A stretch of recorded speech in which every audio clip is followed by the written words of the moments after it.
So setting up our meeting, used this technology for the first time this morning, seemed to go well. All right. I'll try not to goof it up here. All right, redirecting to our Facebook Live page where we might be live on Temple Emmanuel of South Hills.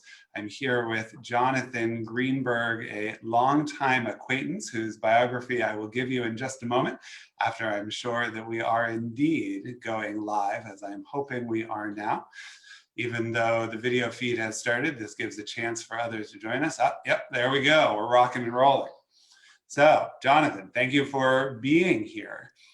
Jonathan Greenberg serves as the Director of Liberty Initiatives at the Jack Miller Family Foundation. He was a senior fellow with the Haim Solomon Center, a news and public policy group he co-founded. His writings have been carried broadly, sometimes in more conservative circles than I'm used to running in, which I think will make this a really important conversation for my Temple community. I'm going to put myself out there on record and say that there's been one Republican running for political office whose campaign I've donated to. And I have the pleasure of speaking with him now. I know, right? Yeah. The other guy I just interviewed. But look, I'm excited to have you here. I'm excited to be using some of these connections from days gone too far by to provide some interesting content for people in this really challenging time. So, you're living in Chicago. How you doing? I'm great. So far, the plague has bypassed our house. So the blood we put on the lintel has worked. So that's it's been okay. It snowed last night, so we can't even kick the kids out of the house. It's just it's chaos in the basement. Bad news. Seeing a lot going around Facebook right now about this as one of the plagues, and I was laughing until I realized that I was a firstborn, and the joke didn't get as funny. Yep, I'm the youngest, so lucky you. So, Jonathan, much of your work since the last time I've seen you has really been focused on, and you continue to be well informed about the state of Israel. It's been an interesting time in Israel with 3 national elections, still not a whole lot of clarity as to what government is going to look like. And now they're struggling to deal with COVID-19 in a way that has shut down not only the government, but also the country in the same way we're seeing here. Bring us up to speed. What has happened for someone who hasn't been as tuned into Israeli politics, and set the stage for where we're at today. So Israel's third election in a year took place, and that was God, how long ago was that now? Was that in? Feels like forever, but it was. It's hard to keep it's hard to keep the 3 of them in. Keep track of the 3 of them. The results really weren't that much different than the previous 2. What's really interesting is how static the Israeli electorate's become. That with a couple of seats here and there, the results are essentially the same. The coalition numbers are essentially the same, and all 3 times Avigdor Lieberman's Yisrael Beitenu party, which started off as really a party of Russian immigrants, and has grown a little out of that initial box, but for the most part is still there. Meaning that it's largely a secular, hawkish party, fiercely secular and fiercely hawkish. And that's left him all 3 times as the kingmaker in Israeli politics. And that's no different now. The difference is this time that he was willing to recommend Benny Gantz and the Blue and White Party to form a government. So that's one of the 2 interesting things. The other interesting thing is that the Joint List, which is a conglomeration of Arab parties, but they run together as one party, so you call it the Arab Party. They also recommended Gantz to form the government.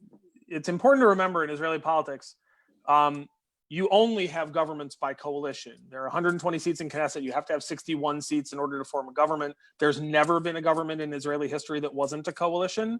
And in the last probably 20 years or so, coalitions have kind of gotten out of hand. There's a lot of small parties. It used to be that there were 2, maybe 3, sometimes 4 parties.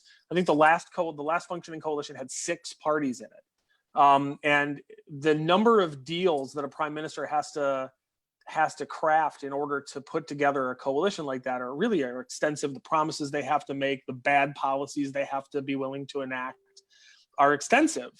And so, Likud, run by Benjamin Netanyahu, who's been prime minister now for a long time. We're well over 10 years now. I'm not sure how long, but it's been quite a while. Likud is essentially in permanent coalition now with the Orthodox and ultra-Orthodox parties, so the religious right in Israel, and he is the most considered by most to be the more hawkish of the options. That said, what's really been interesting is watching the Israeli left, such as it is. There hasn't been much of an Israeli left for the last 20 years. But such as it is, watching the Israeli left kind of latch on to Benny Gantz, who is not a leftist, who's hawkish. The people in his party are hawkish. Moshe Ya'alon, who I think is third on the blue and white list, is a former defense minister in Likud, very hawkish himself. But even the other people in the leadership of blue and white, Gabi Ashkenazi is a former chief of staff, Gantz is a former chief of staff. And Yair Lapid, who is a secularist, but I wouldn't call him a creature of the Israeli political left. And yet they've managed to cobble this group of people together and get people on the Israeli left to vote for them just as an alternative to Netanyahu. So, which brings us to where we are today. So extraordinarily, the Arab Party, the Joint List, has agreed to recommend to the president that Benny Gantz should try to form the first coalition.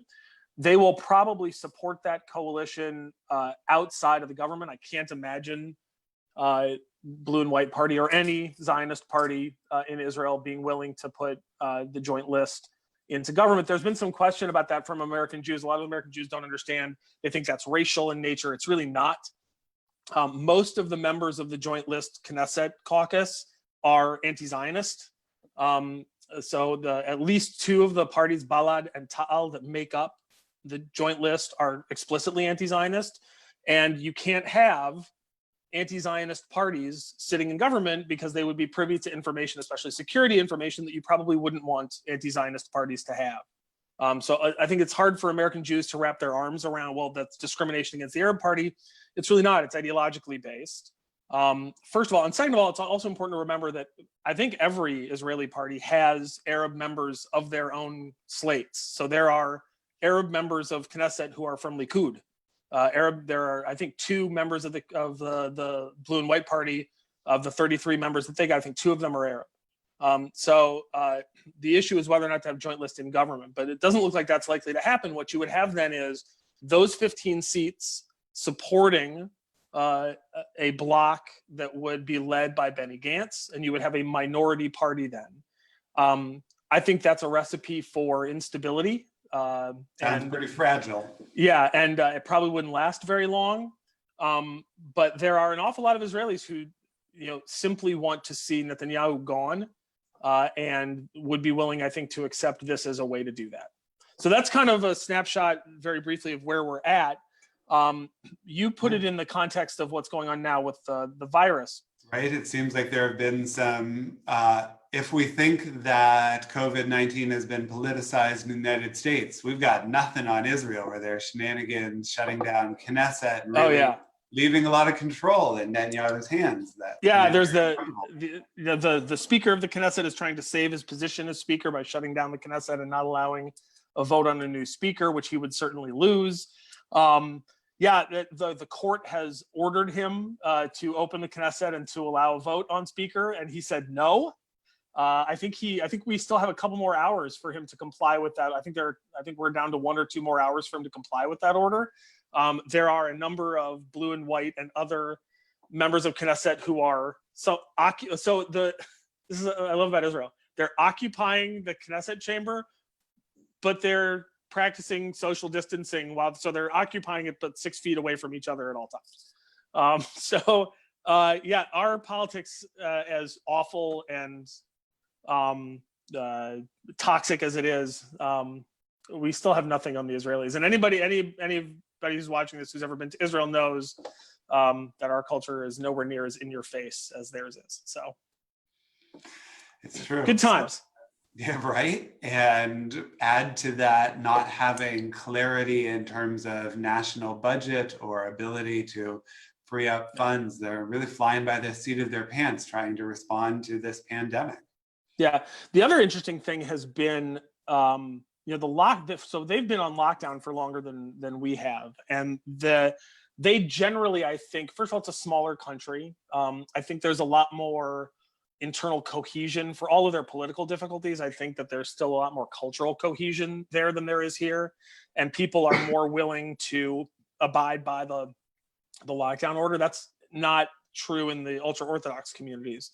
I don't know if you've seen any of the stuff on Twitter today about some of the Haredi communities gathering, and the police showing up and the police showing up and them yelling Nazis at the police, which is obviously not something that you should be yelling at Jews, but they do. And or anyone, except for Nazis. Right, except for Nazis. Other than in that community, I think it's been largely accepted by the Israeli public, and they've generally done it. I think that I hope that they'll be. I hope we'll all be successful at heading this off. The political implications of it, I think, are less. I'm less concerned about the political instability affecting them there than I am maybe us here, but we'll see. Yeah. So where do you see this going, right? You shared the idea of perhaps a minority-supported coalition that, wow, we've seen some fragile coalitions in Israel's history, notably the last one, but this one would be even more so. If you're a betting man, where are you putting your odds right now? Or what are some possible scenarios we're likely to see as this horse trading really gets started in earnest? So the first thing I think that's important is the coalition that Gantz can put together is 62 seats. So you've got 62 seats worth of parties recommending to President Rivlin that Gantz should form the next government. That's fine, except when you stop and think, that's really only 47 seats, right? Because the other 15 of those seats are from the joint list, and they won't. Like I said, I would be shocked if the Blue and White Party put them in government. And actually, there are a few rebels in the Blue and White Party who represent the more conservative factions in the Blue and White Party who would not agree to vote for the establishment of a government that included the joint list. There are at least 3 of them.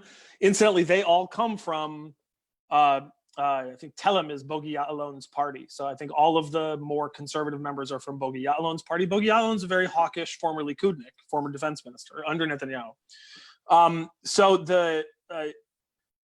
I don't see how you can have a government that is, it's not just a small minority. I mean, it's not like they have like 57 seats and they're forming a minority government, and then there's a small 5-seat party that's putting them over the top. This is 47 seats relying on a 15-seat party that won't sit in government to give them a majority. I don't see how that's going to work. They'll lose almost every vote in Knesset. I don't know how you have a functioning government that does that. So even if they manage to form a government, I don't see how it lasts very long. I think we're looking at another election in relatively short order. The real question is, what's going to change between now and then? One of the interesting things about shutting down Knesset is that they can't vote on a bill that looked like it was sure to pass, which was that Netanyahu wouldn't be able to serve as prime minister because he's going to be on trial for corruption.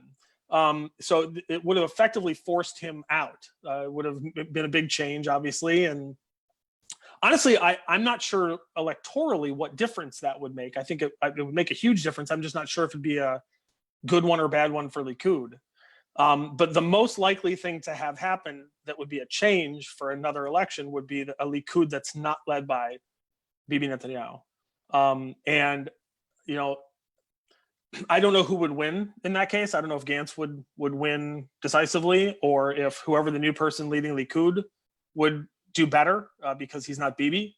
I think a lot of the people who voted for Gantz in the last election probably are more to the right. The Israeli populace has gone pretty significantly to the right on security matters, at least in the last 20 years. So it would depend on who Likud would put up. But the most likely, if anything's going to change, that's going to have to be what it is. And who knows? Netanyahu's ability to politically survive, often at the expense of the state, has been really extraordinary. And but I think the most likely thing to happen, I think there will be an effort to install Gantz as prime minister with the 15 votes from the joint list supporting him but not sitting in government. I think that either won't work or it'll fail quickly or it'll die quickly. We'll be right back here in a few months, either looking at another election or looking at the results of another election.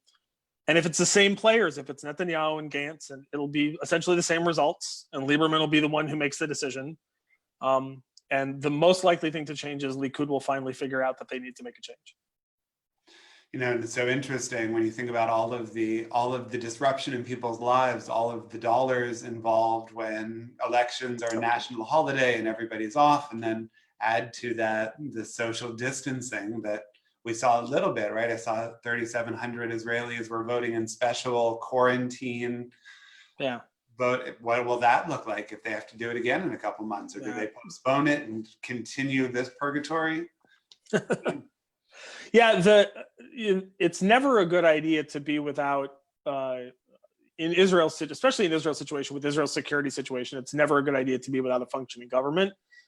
This has been going on now for a year, and leave it to a virus to drive home what should have been clear to everyone already, which is that it's the instability is not helping anyone. The Israeli political system is designed to have this kind of instability, unfortunately, and it always has had some of it. And so I think there's a sense among Israelis that this is just kind of how their system operates. This is just an extreme example of it. But Israelis are used to fighting with each other and not producing results. Is that what you're saying? Certainly the former. I don't know about the not producing results, but they're certainly used to fighting with each other. The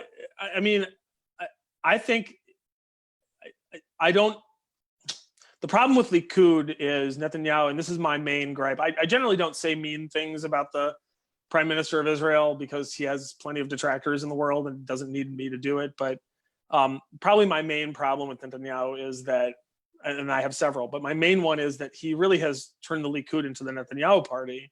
He's driven out a lot of the younger talent. He has stymied ambitions and taken the hammer to people who were good people and either driven them out of the party or driven them entirely out of politics. And, so where we're left is that the main party in Israel, which is supposed to be a kind of a center-right party, is a cult of personality around one person, which is never healthy. When that person is not a stable leader, given his own troubles. I would be interested in drawing some parallels here that I will allow our viewers to make, so that neither of us have to say the words ourselves. So the difference, and I say this as a conservative who was a never Trump conservative and left the Republican Party in 2016. The difference is that while a lot of Republicans have gone along with Trump, I don't think it's fully a cult of personality yet. He hasn't been there long enough. And we also time people out. Presidency is constitutionally limited time-wise. There's no such. Is the longest-serving prime minister ever, if I'm right. The Israeli electorate used to time people out, but that's not the way this has worked. And the law will let him stay there until his fingernails break off in the furniture, trying to hold on. It's a real mess. I don't see it resolving itself anytime soon. It would require a good deal of statesmanship from a few people in order to resolve itself. And statesmanship seems to be in awfully short supply all over the West right now. So hoping and praying for that to happen seems a little bit too pie in the sky for me. Sure. We've spoken a little bit about Israel's security situation, and permit me to go off script for a minute. Why haven't we seen more from Israel's neighbors? If I were a bellicose Iran, if I were, pre-COVID-19 running around the Gaza Strip, I might think that this instability was weakness and here was my opportunity. We're not seeing that in the level. What am I missing? Why not? Well, I think there's a confluence of events that has made us lucky in that regard. Most of it is Iran is the main bad actor in the region. If you look at who funds the worst people on Israel's borders, it's Iran. Iran is the funder of Hezbollah. Iran is the funder of Hamas. And so if Iran is in trouble, which it has been, they both have less money to give, and probably more importantly, they don't need the additional political headache of the parties that they control causing trouble. Iran's economy has been in free fall since well before the COVID-19 outbreak, although the COVID-19 outbreak has hit them particularly hard in the last few weeks, to the point where you've got, I don't know if you saw this video, but the deputy Iranian health minister who has the virus, right, like sweating profusely during a press conference and clearly ill. That was a bad look. But even before this hit the country, and by the way, I should point out, it's not just Iranian ministers who are sick. It's obviously a lot of average Iranians who we don't want to get sick. But even before this hit them, their economy was in free fall, largely because of the sanctions that have been repiled on them by the Trump administration. So they've been in really difficult straits. The money that was there a couple of years ago isn't there as much for Hezbollah and Hamas. And the appetite for confrontation, therefore, is not there the way it might have been before. So they generally speaking, as much as they hate Israel, they pick their moments when to attack for when it makes political sense for them, either internally or internationally. And those moments haven't presented themselves in the last several months. And thank God, because otherwise you wouldn't have a unified Israeli political leadership. But that's the other thing is, I suspect if all of a sudden you had thousands of rockets raining down from northern Lebanon or from southern Lebanon or out of Gaza, I suspect that the Israeli political apparatus would pull itself together and fight back. They have a pretty good history of doing that. And Gantz, Ya'alon, and Gabi Ashkenazi, 3 of the 4 top people in blue and white, are all former chiefs of staff. So I suspect they would pull together.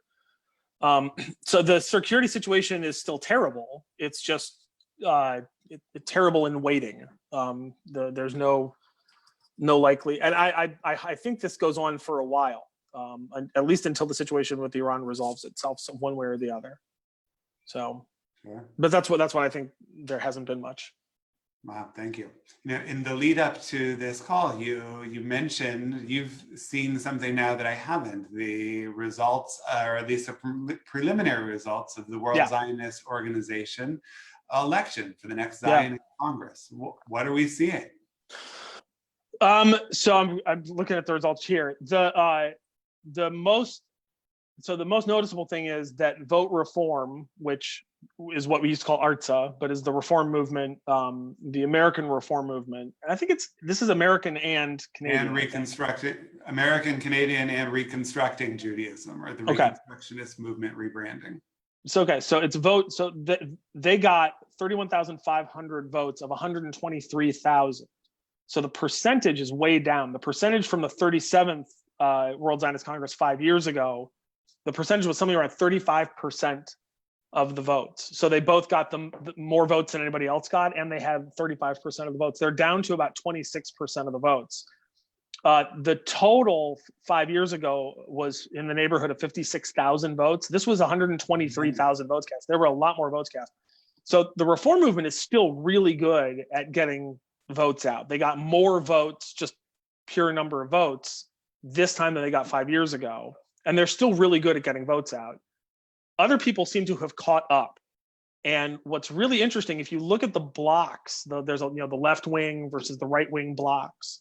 And some of these you have to kind of stretch to put them in a left wing or a right wing block. But if you consider the Orthodox as part of the right wing block, 5 years ago, it was pretty overwhelming that the left wing block won and had significantly more votes and more delegates to the World Zionist Congress than the right wing bloc. That's completely changed. The right wing bloc, by my count, is now 10,000 votes ahead of the left wing bloc.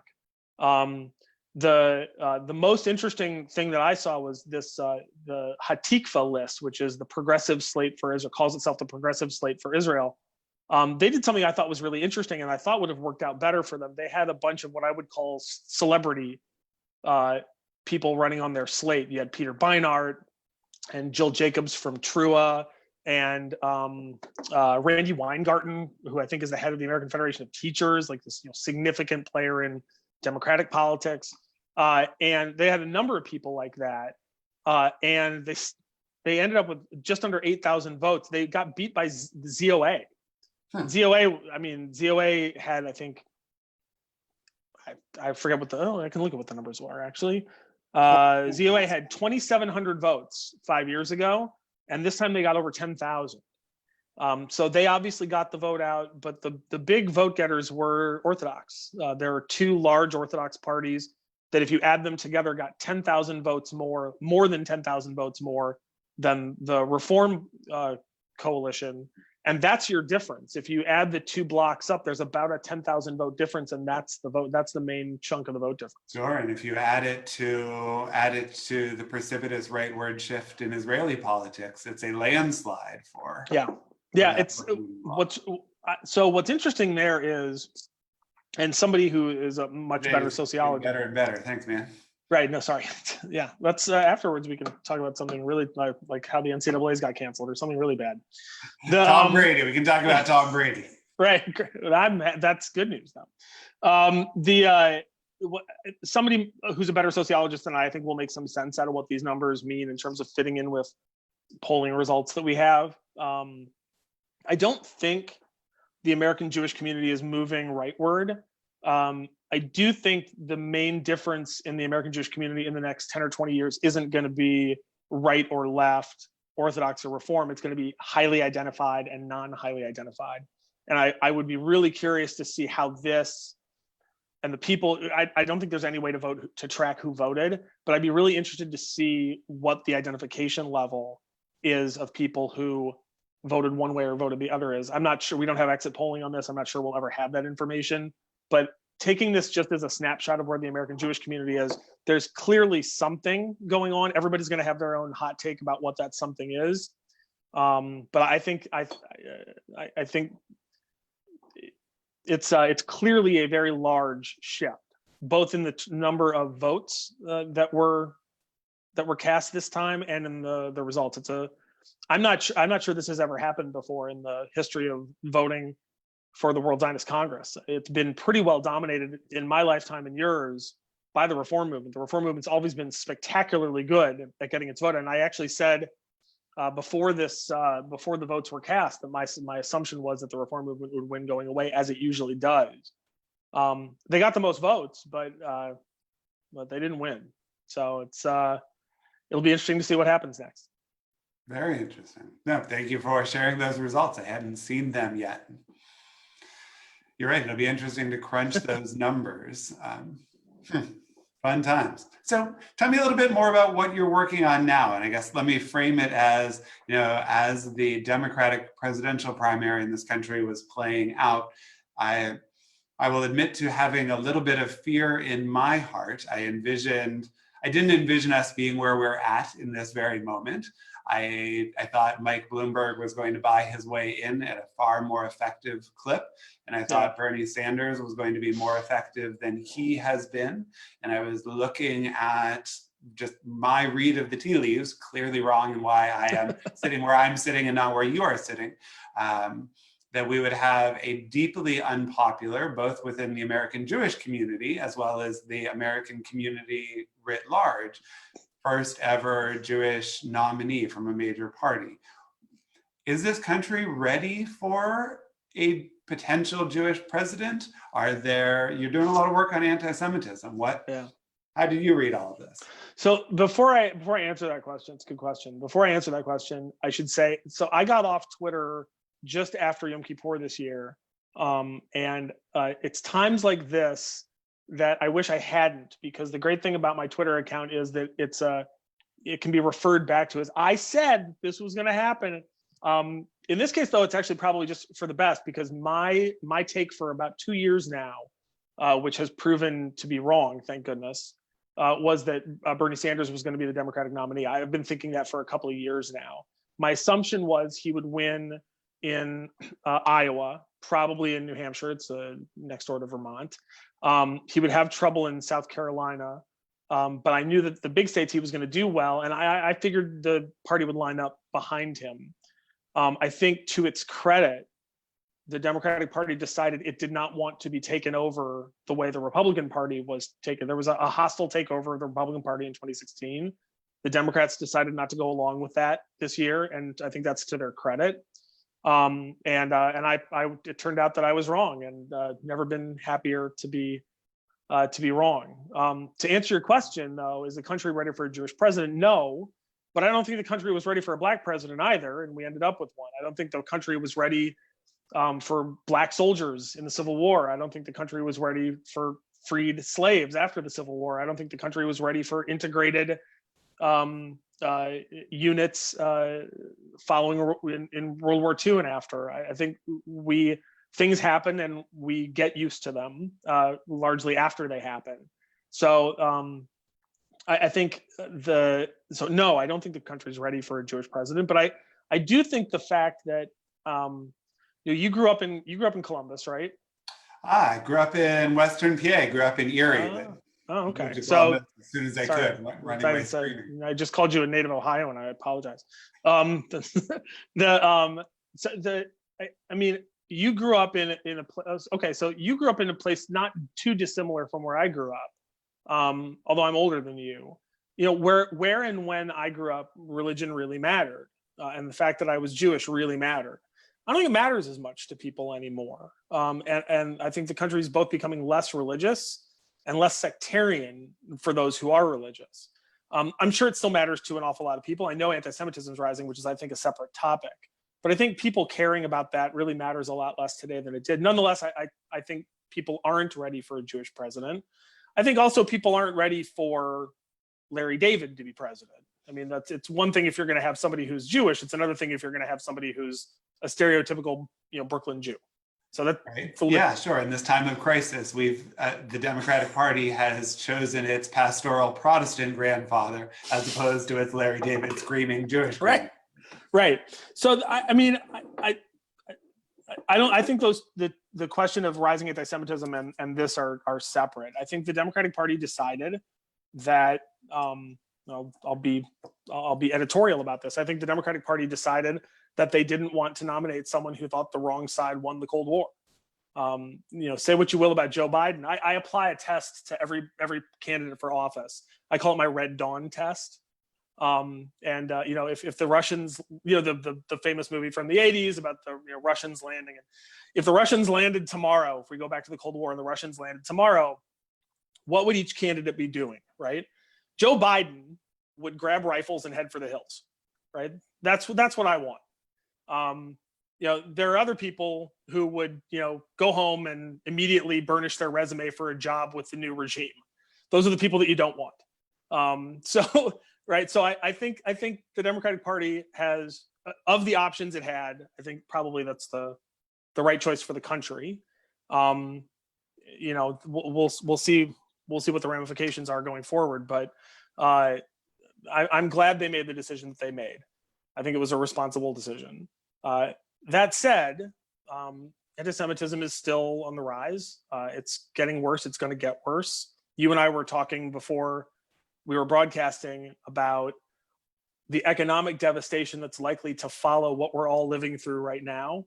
And we were joking about how well Jews usually do when there's economic devastation surrounding us. We usually come out of that totally unscathed, right? Not so much. So I'm very worried. It's already been bad. I think it's going to get worse. And then the question is, and this is one of the things that we're working on at my foundation. The board of my foundation is hard at work at this, and I'll implement what their decision is. How do we make investments? How does the Jewish community respond to this? And of course, in Pittsburgh, you all have lived this much more physically and viscerally than most of the rest of us, thank God. But how do we respond to it? What's the best way? What are the investments that we should be making? What are the efforts that we should be undertaking? I'm not sure I have an answer to that. My board is still looking for our answer to it. I'm not sure the Jewish community has a unified voice on it at all, which is typical of us and typically what gets us into some extra trouble that we don't need to be in. So who knows? But I think that I think it is going to get worse, probably significantly worse. And it's something that I worry a lot about. Tell me a little bit more about the work that you're doing. This has been great. It's a real pick-me-up. Right, serious, and we're having fun now. Tell me a little bit more about the work you're doing with the foundation you're a part of, and how it plays into anti-Semitism, or how anti-Semitism plays. Excuse me. So I work for Jack. I work for Jack Miller. Jack is the founder and retired CEO of Quill, the office supply company. So if you've bought paper or paper clips in the last 50 years, thank you. Jack is 91 and still comes into the office every day. He's the hardest working person I've ever met. And I've been really lucky now for a little over a year to work in close consultation with him on the things that are really important to him. One of which is the inculcation of America's founding principles and history. That's more of a secular issue. And then on Jewish stuff, primarily he's interested in Israel and in combating anti-Semitism. With the rise of anti-Semitism in the last couple of years, it's become more of a focus of the board. So Jack and the board are looking at different ways that we might invest in combating anti-Semitism. It's a conversation that we just probably started having 6 to 8 months ago about what we should be doing in terms of investments. I don't know where that's going to shake out yet, but I think that Jack's primary interest is in what I would call responsive combating, not responsible, but both responsible but responsive answers to anti-Semitism, meaning that more of a Jabotinskyite view of the world, that you can't just allow people to attack you and you keep going, that there has to be a response to that. Someone has to know that if you kick a Jew in the street, that there's going to be a response, that you can't do it freely and easily walk away. And so that I'm not sure Jack would say that he's a Jabotinskyite, but given if you've read, and I know you've read Jabotinsky, I see him, and I am also firmly in the Jabotinsky camp, that we have to be willing to hit back, and if we don't, we probably wind up reliving some pretty bad Jewish history. But in terms of what we're actually doing, I don't know. I think this is a good question for you. You are very much in the trenches on this stuff. And I've asked my own rabbis this too. I feel like a lot of what the American Jewish community is doing on anti-Semitism, I don't like Holocaust references, so I'll use an American historical reference. I feel like a lot of what we're doing is stacking masonry atop the Alamo. And it's March 5th of 1836. And we're still, buttressing the walls of the Alamo to no avail. And instead of what we should be doing, which is thinking about what happens on March 7th of 1836, after the Alamo falls. I think that we have institutions that are designed for 50 to 100 years ago to a Jewish reality that doesn't really exist anymore. And I think we're terrified of anything that exists outside the purview of those institutions because we don't know how to deal with it, and we know that we don't have the institutions set up to handle it. That said, we are pretty smart. There's a good bit of money in the Jewish community. And I think there are things that we could be doing that would be adequate responses. I just don't know what they are yet, and there doesn't seem to be any way of us putting our arms around those. But right now, I'm very worried that our institutions, and this isn't just in the Jewish community or the American Jewish community, it's in the entire West, seems to have its institutions set up for a reality that doesn't exist anymore. And those institutions are all failing us because they're not set up for current reality. Absolutely, and as part of that in the box legacy organization, it is all too easy, but becoming just trite and a trope to say that our donor base is continuing to fight a different battle than the next generation. We both recognize it goes far deeper than that. And I guess that's my last question to you, and I'm so grateful for your time. My sense, and I am still trying to build an airplane while trying to fly it, well, like watching on YouTube how to fly an airplane and how to build one at the same time. Right. But I think we're about to see a fundamental realignment in priorities of the Jewish community, not only one, because we're looking at a really dark economic time that are going to force all of these legacy institutions to make some really hard choices about not only what we're doing, but who's doing it, as well as, you know, this shift to the virtual space. Once you start providing content, there's no pulling that plug. We can't stop being content creators when a few people start coming back into the building. We recognize most Jews aren't. What is your read of this? Where are we headed as a community 6 months from now, 5 years from now? So I think the first thing that's really important for American Jews to keep in mind is that the two building blocks of the community are the Jewish family and the synagogue. And the Jewish family has already been under siege for the last 50 years. Synagogues are increasingly under siege. It's harder and harder, I think, for synagogues to keep doors open. I suspect in the next decade or so, we're going to see a significant round of consolidation in synagogues. And that's a real shame. If I could say one thing to, you know, coming from the standpoint of a donor, if I could say one thing to significant donors in the Jewish community, it's that synagogues need to be supported as a building block of the community, that should be a basic building block. I don't think that's going to end up happening, but that's what I think should happen. But we're probably likely to see a round of consolidation for exactly the reason that you say so. We've got, I don't know what it's like in Pittsburgh specifically, but here we have, you know, all these very large buildings in suburbs that are essentially empty 364 days a year, and and empty certainly every Shabbos, and they fill up when there are speakers or programs or something like that. You know, in the non-Orthodox movements have a crisis of basic Jewish literacy. This certainly isn't a commentary on any of what I think I have a lot of Reform colleagues who work really hard and do heroic work in the trenches, and they're fighting against a culture that pulls people in a million different directions. But there's no doubt that if you look at basic polling, especially I can only really intelligently speak about the Reform movement where I come from. There's a really tragic crisis of Jewish illiteracy in non-Orthodox Judaism. Orthodox Judaism has its own crises. I'm just talking about this one in the Reform movement. So I think that the important thing to do is look at what we know and face it honestly, which nobody ever wants to do, because it necessarily means some people aren't going to be able to have the jobs that they have, and nobody wants to think about that. You know, we have in Chicago, we have, I think, the largest federation, or certainly one of the largest federations in the country.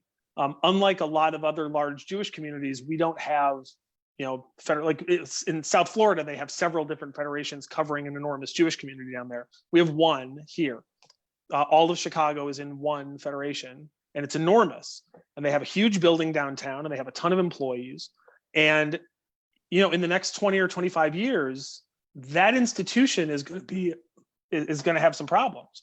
And they won't face those problems until they're already an emergency, because they employ a lot of people. I think my old employer, APAC, has gone through some of this. They have a brand new, gorgeous building in Washington. They have hundreds of staff people. And I'm not sure they know who they are or what they stand for anymore. That's an institutional problem that exists all over the place. And again, not just in the Jewish community. This is a Western problem. This is a small d democratic problem, a free societies problem. And because so many people's livelihoods are tied up in addressing it honestly. It doesn't often get addressed honestly. One of the things I think we should do, and maybe you could do this, but one of the things I think we should do, especially in the reform movement, is establish think tanks. That there should be a series of think tanks established to think about what a American Jewish future looks like. How do we address these things? It's people who can think deeply about them. I'll tell you the truth. A lot of this already goes on the Jewish far left. I don't agree with those people, but the folks who are involved in, if not now, and anti-Israel organizations that I don't agree with, but to their credit, they already are imagining what a Jewish future 20 years from now looks like. And those institutions aren't sacred cows to them. In fact, they dislike them intensely. They would be glad if those institutions didn't exist anymore. I think that we have to be similarly bold to think about what a Jewish future looks like with different institutions or smaller institutions. I think those are all things that we should be actively investing in thinking about. But we don't. We just keep investing in the same stuff we've been doing because that's where our comfort is. And we tend to be a very small c conservative people. I don't mean politically, I mean in terms of, we're a big boat with this, well, we're not that big a boat, but our boat has a very small rudder. And so we like to stay chugging straight ahead. I think that we're well overdue for some significant rethinking. And you and I are both Reform rabbis. I care very much about. I'm a critic of the Reform movement, its institutions. I'm blocked on Twitter by the Central Conference of American Rabbis. They don't like criticism, and criticism is the way you get stuff done. Sometimes it's unpleasant, but that's the way you know that you need to think about making changes. And institutions have to be more receptive to criticism, and they have to be less dismissive of data. A couple of years ago, there was a big Pew study on American Judaism, and I remember it being laughed off by a lot of my colleagues in the Reform movement on Twitter, especially. I don't know, maybe they're dealing with it behind the scenes, but they certainly didn't embrace it in public and say, what does this tell us about where we're headed and the wisdom of some of the decisions that we've made? I didn't see any of that. And I think honestly assessing where we're at, we all do this in our private lives, right? We try to honestly assess where we're at, honestly assess the direction that we're headed, make changes if we think they're called for. Our institutions have to do the same thing. We can't just keep raising money because people will keep giving us money. I think that there are some real changes coming at us, and either we adapt to them or we'll be at their mercy. That's right. I think the organization that doesn't do that is tomorrow's parking lot. It's not a particularly cheery thing to think about, right. And in fact, I'm not sure that this conversation has done anything to decrease the anxiety that I or people who may be watching us are feeling. But right. These are different things to think about for a little This while. is why I don't sleep at night, Aaron. Exactly. That and the kids, I imagine they have something to do with it. Something, yeah. So I am so grateful for your time. I'm so grateful for everyone who has tuned in, both those who are watching us live and those who choose to catch us later. Jonathan, thank you. Thank you for being with us. It's good to see. It's really good to see you. And I think your congregants need to know that you're an excellent euchre player and probably the best euchre partner I ever had. So ooh. I think I should come to Pittsburgh and you and I should take on all comers. I think we should do just that. All right, Jonathan, if you'll hang with me for just a moment, I'm going to end the live stream after thanking everyone for being with us.